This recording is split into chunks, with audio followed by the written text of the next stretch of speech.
Committee and the public. Welcome to this evening's meeting of the South Eastern Area Planning Committee. I have notices to read out. Recording of the meeting. Please note the Council will be recording and publishing on the Council's website any part of this meeting held in open session. Or fire. In the event of a fire, officers will notify those present. Please use the fire exits marked with a green one in man, back of the room and out the door. The fire assembly point is Barclays Bank car park. Please gather there and wait for the instruction. We will hope that we have no fires. Agenda item 2, apologies for absence. I think we've got Councillor Mrs. Span. I haven't seen, but we have Councillor Ian. Sorry?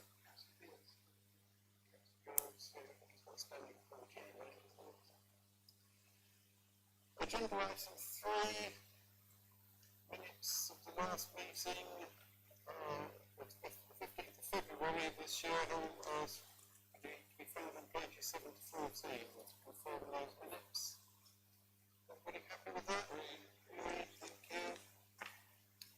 Agenda item 4, disclosure of interest.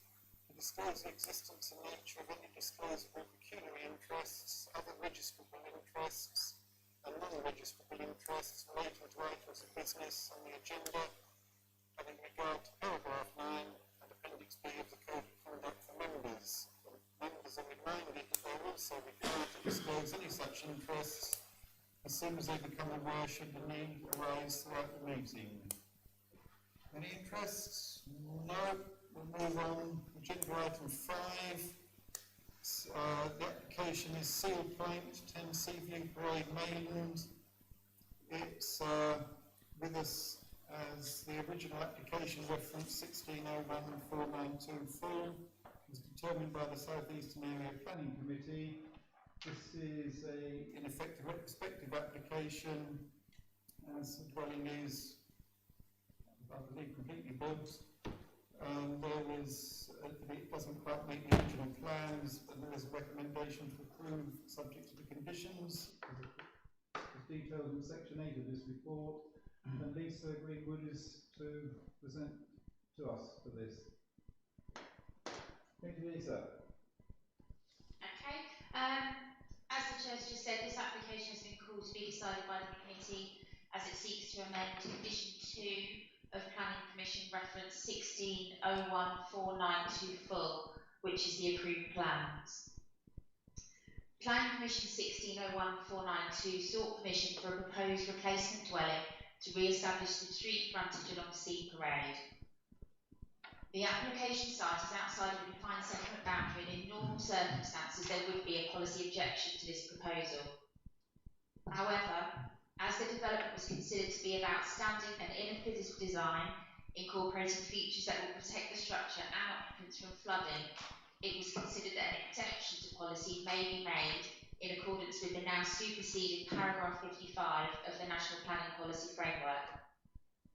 The proposal originally sought to provide for a single 3-bedroom dwelling within the northwest corner of the site. A new access would be formed in the northeast, and a small formal garden would be formed at the west, with the remainder of the site as scrubland. Following the grant of planning permission, the applicant sought to discharge a number of planning conditions attached to the notice, including a condition regarding the proposed materials and boundary treatments. Notwithstanding this, the applicant had not built the dwelling in accordance with the approved plans.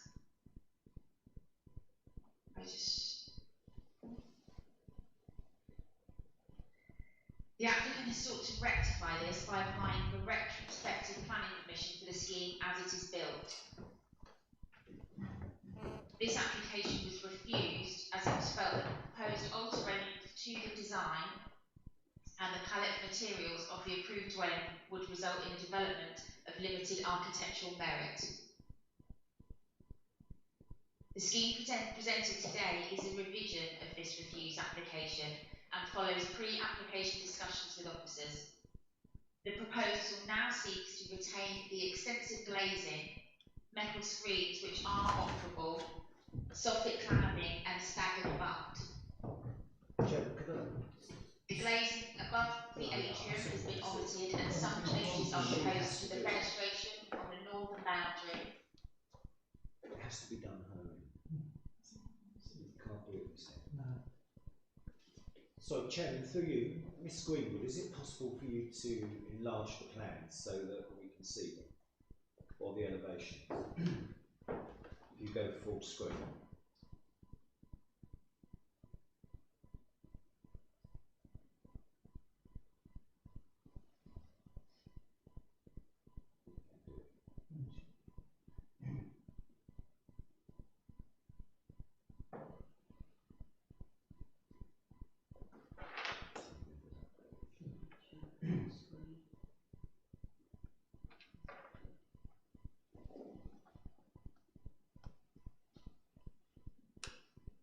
You can go to the bar on the top, Lisa. Sean, can you show? Yeah. Go to the bar at the very top where you see the X, and if you look at, go left of the X right on the very top, and if you click on that, it should enlarge it.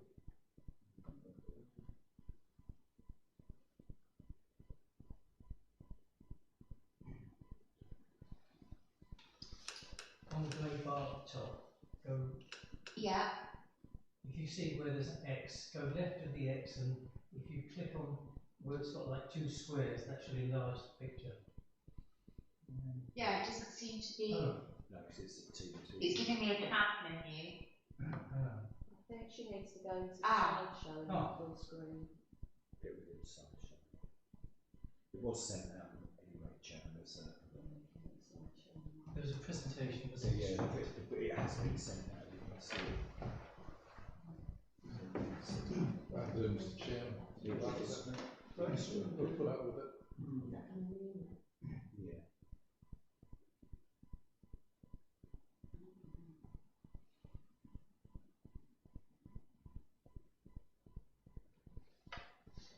Do you want me to take control, Lisa? if you Yes. can, yeah.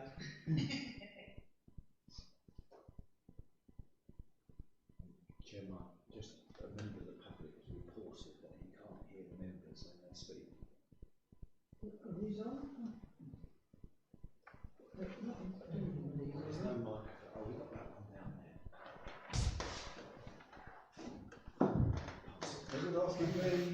I just had two complaints when I said it.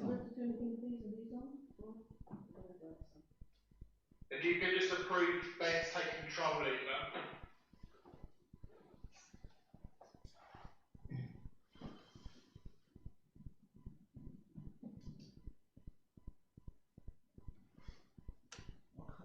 Because I'm just not modern science. Well, what are the big screens up there, isn't it? Why don't we? We used to have the presentations up there. Perfect. That's better. Hello. That's better. That's it. Yeah.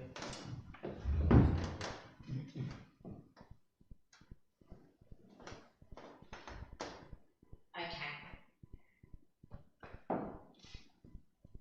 So the glazing above the atrium on the north elevation, which is here, has been omitted, and some changes are proposed to the fenestration on the northern boundary to account for internal configurations. That's probably easiest to show you that these windows have been changed here. There are two windows there, and now these four windows are smaller. The proposal also includes details of the boundary treatment,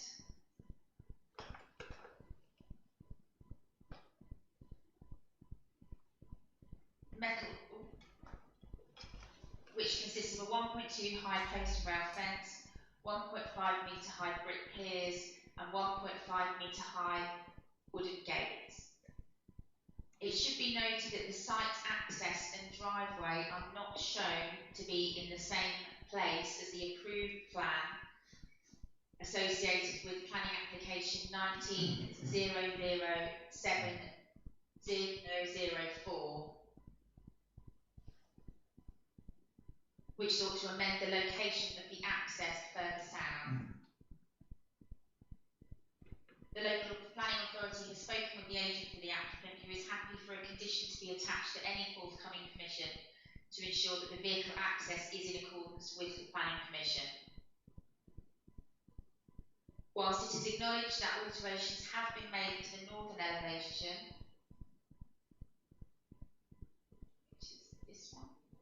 These are not considered to be so significant and to harm the overall character of the area and justify the withholding of permission.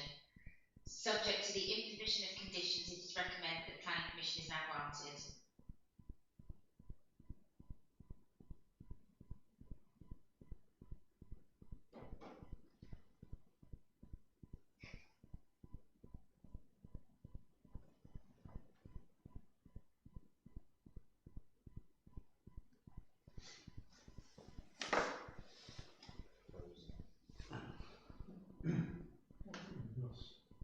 Is that sound gone or?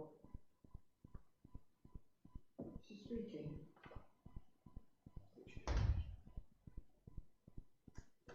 I'm going to think. Yeah. Lisa, can you hear us?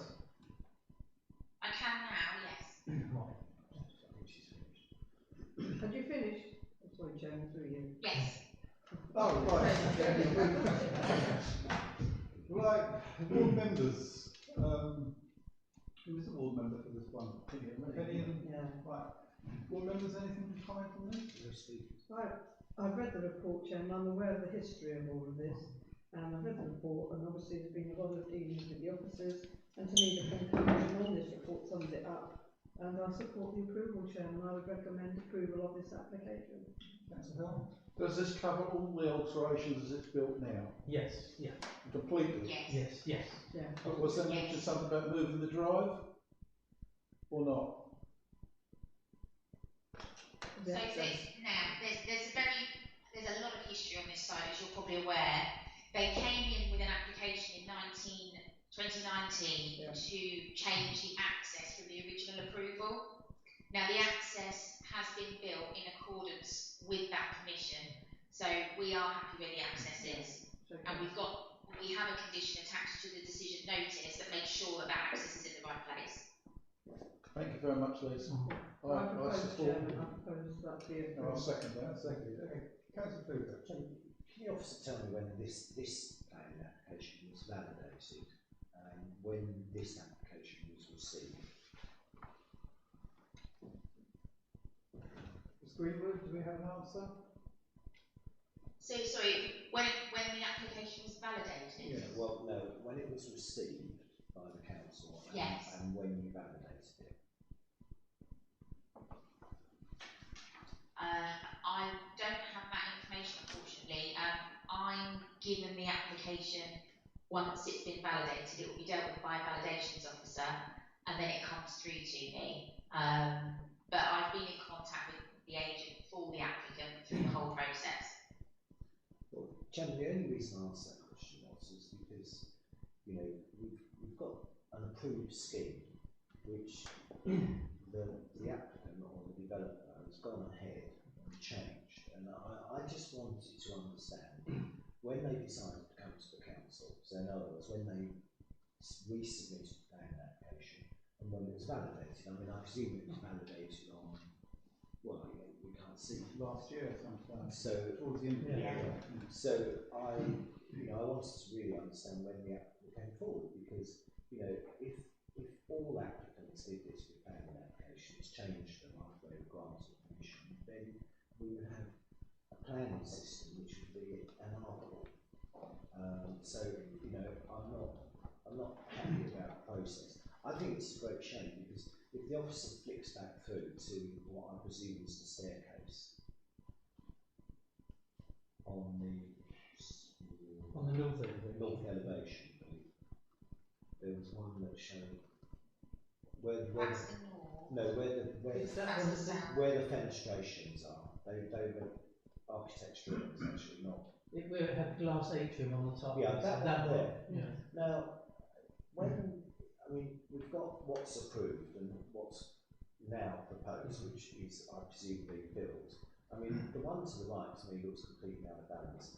The architectural focal point of the roof landing over the top of what I presume is either a stairwell or some kind of atrium. I mean, what's actually being built, I don't think looks anything near what was approved by this committee. And I think that's a great shame, because this is one of the most innovative designs that I think that this committee ever looked at. And I think that detracts from it enormously. And the other point is, the fenestrations have changed quite dramatically. Not only is there 4 that have been approved, there's only 2 now, but they're much smaller, which means the whole of that aspect, in my mind, changes dramatically. And of course, there would have been a time when the developer would have ordered those windows. So when they decided just to have those 4 very small windows, the 2 large ones, then I'd like to think that that actually reflects on when they made their planning application, because they would have known at that time that they weren't going to build this. Personally, I don't like that at all, and I think if that design had come to the committee on architectural merits alone, it would not have been something we could support.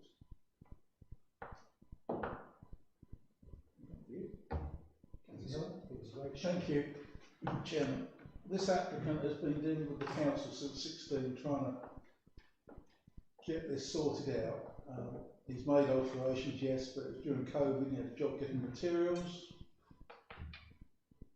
I know Councillor Fluke will say no, but he has had a rough time. I think it started in 16, then came again in 19, and now we're in 23. Thank you. Any other members? Yes, Chair, I was just wondering, what we're actually looking at, is this visible from road or from the seawall?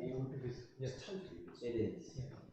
it's visible from the road and the seawall. And by the fact the building is raised up as Raised well up. to get views over the countryside. And even once the fencing goes in, it's still highly visible. Yeah. Yes. Such a shame, because it was a lovely building. I would just say, Jane, just to point of clarity, perhaps, or for Councillor Elm, I don't recall during COVID there was any shortage of construction materials. I think they became very expensive. So if the applicant said he couldn't afford those big windows and that's why he had small ones, I'd be more sympathetic. But not to what you said. Nobody else, any other comments? In that case, we have a proposal by Councillor Channer, seconded by Councillor Helm, to agree the officer recommendation to approve. Is everybody happy with that? Yeah, any against? In that case, it is approved. Thank you, Chairman. Agenda item 6. Any other items of business that the chairman of the committee decides are urgent? I have none. In which case I will close the meeting at 19.